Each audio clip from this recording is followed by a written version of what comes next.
My name is Chloe Mitchell, 33 years old, founder and CEO of Terra Verde Dynamics. That's what it says on my business card. To the world of architecture, I'm known as a visionary. But to my parents, Richard and Cynthia Mitchell, titans of San Francisco's old money real estate, I'm nothing more than the family's greatest disappointment.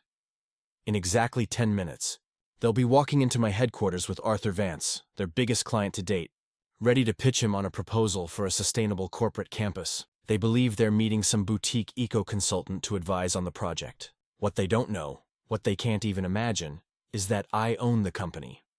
Through the glass walls of the lobby, I can already see my mother Cynthia standing ramrod straight, clutching her sleek portfolio tablet like a shield. She never goes anywhere without that thing. I have a feeling it's not going to survive the next 10 minutes. Before I tell you what happens next, drop a comment and let me know where you're watching from. I'd love to see who's following this story.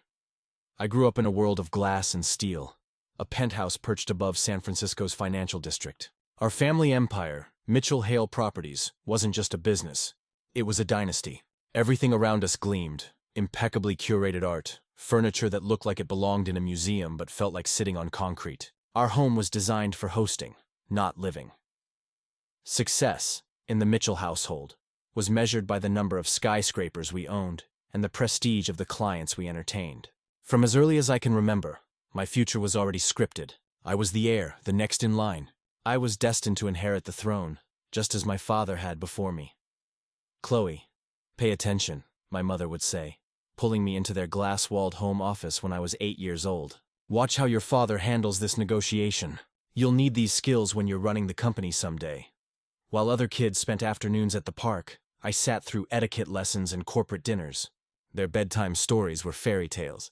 Mine were biographies of real estate moguls and guides to market strategy. Every perfect grade, every academic award wasn't celebrated for what it meant to me. It was merely another brick in the legacy they were building through me. Dinner conversations never revolved around my interests or dreams. Instead, they were about zoning ordinances, profit margins, and capitalization strategies. But my fascination didn't lie in numbers or transactions. It lived in the structures themselves, in how they could breathe, adapt, and exist in harmony with nature. I remember the first time I saw a diagram of a termite mound, a naturally self-cooling, self-sustaining marvel. I was captivated. I began sneaking books on biomimicry and sustainable architecture from the school library, hiding them beneath the business manuals my parents insisted I read. My notebooks filled with sketches of buildings that recycled their own water, absorbed carbon, and grew like living ecosystems. When I was 12, I made the mistake of sharing one. It was a design for a skyscraper inspired by a lily pad, able to collect and filter rainwater. My father didn't even look up from his financial reports. "That's creative," he said flatly. My mother gave me her practiced smile, the kind she used at charity galas. "That's a sweet hobby, dear," she said, patting my hand. "But leave the serious work to your father. Buildings are investments, not art projects." That was the day I learned to keep my dreams to myself. By high school, the pressure had become suffocating. I earned perfect grades, joined the economics club, played the role of the dutiful heir. But behind closed doors, I was feeding a different kind of ambition, reading about geothermal systems, zero-carbon construction, and smart materials that adapted to the environment. My parents mistook my curiosity for science as a convenient complement to a business degree. They never realized I wasn't planning to inherit their empire. I was planning to reinvent it. To them, my passion was childish fantasy, a distraction from what truly mattered, the Mitchell Hale legacy. The breaking point came during my senior year. My father had borrowed the family computer to check some figures, and within minutes, I heard the scrape of his office chair against the floor, followed by his voice, cold, sharp, commanding. "Chloe, in, here, now." He'd found my browser, history, applications to top universities in sustainable design and environmental architecture. What followed wasn't just a fight, it was an eruption. But beneath his fury, I sensed something deeper than anger. Looking back now, I understand it was humiliation. For people like my parents, trapped in their glass kingdom of legacy and appearances, children aren't seen as individuals. We're reflections, extensions of their success. By choosing my own path, I hadn't just defied their plans. I had rejected the very foundation of who they were. My father's rage wasn't about disobedience, it was about betrayal. To him, my choice said everything he feared. That his empire, His life's work, his values, were outdated. And maybe, deep down, he knew I was right. It was a narcissistic injury. His disappointment was just a defense mechanism to protect his own wounded pride. He didn't yell for long. The coldness came back, far more terrifying than the yelling. He motioned for me to stand beside him, and in front of me, he logged into the scholarship portals one by one, using the passwords he'd forced me to share for my own safety. Click. Application withdrawn. Click. Application deleted. I watched years of secret, hopeful work vanish in seconds. He didn't just tear up letters. He erased my potential with a click. He saved my business school application for last, hit submit, then turned to me, his face like stone. "We don't build fantasies, Chloe," he said quietly. "We build assets. You will go to business school. This discussion is over." That night, staring at the ceiling of my perfectly decorated, perfectly cold bedroom, I understood my place. I wasn't a daughter. I was a rebellious asset that needed to be liquidated. I went to the business school they demanded, but I lived a double life. Something inside me had fractured that night. My father deleted my applications, and the part of me that craved their approval went cold. It was replaced by something quieter and far more dangerous. A plan. I used their money to build my real education. Every finance class became a deep dive into funding models for high-capital green tech startups. Every marketing project was a business plan for a company I secretly called TerraVerd.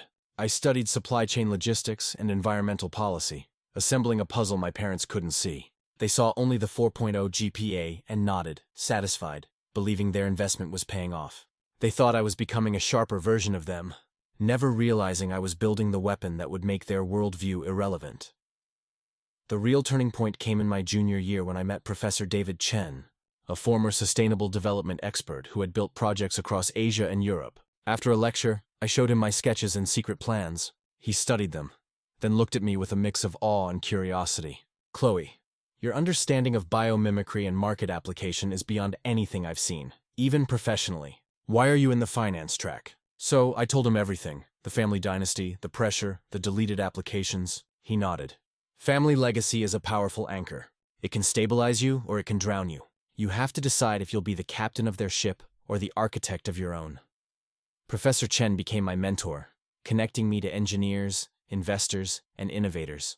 By graduation, I had more than a business degree. I had a network. 2 weeks later, a junior partnership offer from Mitchell Hale Properties arrived. A 6-figure salary, the keys to the kingdom. The same day, I accepted an entry-level position at a tiny green building startup in Palo Alto. The salary barely covered rent. My father called me ungrateful. My mother asked if I was having a breakdown. "It's just a phase," my father said. "When you're tired of being a naive tree hugger, our door is open." I moved out that weekend. For the next few years, I disappeared into work. Coffee and determination kept me alive. I learned everything from supply chains to zoning laws, saving every penny. With my $150,000 in savings and a $900,000 angel investment from my first client, TerraVerd Dynamics was born. The first 2 years were brutal. We nearly went bankrupt twice. But we survived, innovated, and proved green building wasn't a fantasy. It was the future. Today, TerraVerd Dynamics is a 9-figure company, the global leader in sustainable corporate architecture. We have a waiting list of clients and international awards. Yet even then, part of me still wanted their approval. It's called the ghost in the room, the approval trap. When love is conditional, you spend your life chasing it. I tried to share my success. An architecture magazine cover, an invitation to our new headquarters opening. My father dismissed the article. My mother declined the invitation. At a family wedding, she introduced me with a brittle smile. She's still doing that green thing, a glorified recycling blogger. That was the last time I tried. I finally understood their approval was never about me. It was about them. Which brings us to today. I stand in the alcove of my headquarters, the living lab of sustainable tech, watching a black sedan pull up. My parents step out with Arthur Vance, CEO of Vance Global. They think they're here to present a proposal. My mother laughs her polished laugh. "Oh, this?" She gestures toward my building. "It's ambitious. Our daughter's a disappointment. Walked away from a real estate dynasty to be a naive tree hugger." Mr. Vance looks thoughtful. "My son became a marine biologist," he says. "Took me years to realize he was just smarter than I was." My mother doesn't catch the warning. "Well, I doubt being a glorified recycling blogger qualifies as smart," she says. That's my cue. I step out, calm and poised. "Mr. Vance," I say, extending my hand. "Welcome to TerraVerd Dynamics." My parents freeze. I'm Chloe Mitchell, founder and CEO. The silence is electric. My mother's tablet slips from her hand and shatters on the floor, scattering the Mitchell-Hale proposal in pieces. The presentation that follows is flawless. My team showcases our real-time data systems, geothermal cooling, and smart glass technology. Mr. Vance is captivated. My father finally tries to reclaim control, but Mr. Vance stops him. "Richard, please," he says, turning to me. "Ms. Mitchell, your work is revolutionary. I've been tracking TerraVerd Dynamics for 6 months. I only accepted your parents' proposal to see if the old guard had anything new to offer. They didn't, but they did bring me exactly where I needed to be. I'm not interested in their proposal. I'm offering you a global contract.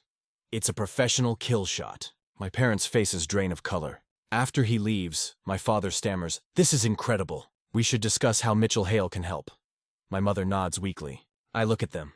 Two frightened people who just lost. "You called me a disappointment less than an hour ago," I say evenly. "A naive tree hugger." My father begins, "Now, Chloe."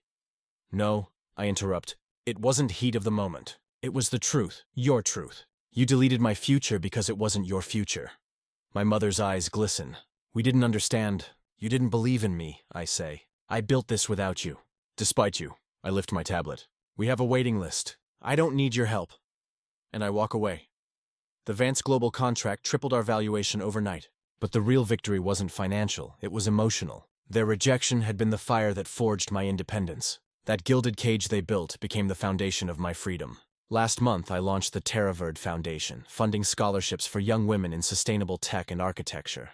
A new generation of so-called naive tree huggers who will change the world. And this is my letter to every person who has ever been called a disappointment. To every black sheep, every outlier who never fit their family's mold, I see you. Your rebellion is not a flaw, it's courage. Your passion is not a hobby, it's purpose. Do not let their limited vision define your sky. They call you a disappointment because you are building something they can't even imagine. So let them talk. You just keep building.